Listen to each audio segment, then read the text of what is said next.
From binge drinking and David Beckham to the Labour Party's role in recognizing Communist China, Chinese state media has kicked into overdrive to praise Sino-British relations and point out shared interests as President Xi Jinping is feted in London.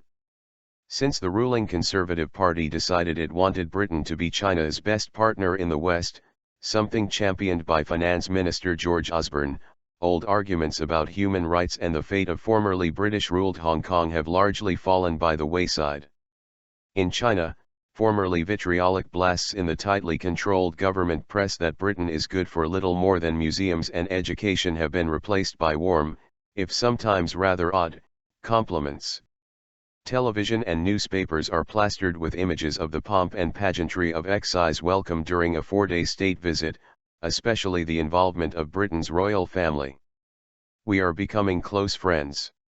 The official China Daily, the government's English-language mouthpiece to the world, has put a video on its website listing 29 things the Chinese and the British share, including binge drinking, unhealthy food, and adorable creatures like pandas and David Beckham.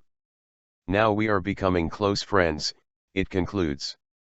The Global Times, a feisty and widely read tabloid that delights in upsetting foreigners with its nationalist editorials, has set aside the acrimony to cheer on Britain's newfound respect for China. When it comes to policy toward China, the UK bears no geopolitical burden. It is therefore more open-minded, it said in an editorial on Tuesday. Even Xi himself has gotten in on the love fest, quoting Shakespeare in a speech on Wednesday evening. One newspaper missteps. Xi's meeting with Jeremy Corbyn, who leads the main opposition Labour Party, proved a bit of a head-scratcher for one Chinese newspaper. It decided to go beyond the brief foreign ministry statement of the event and explain the significance in more detail. The Southern Metropolis Daily under the headline "Why did Xi Jinping want to meet the leader of Britain's opposition party?" quoted a Chinese academic as explaining it was under the Labour Party in 1950 that Britain recognized China's new communist government.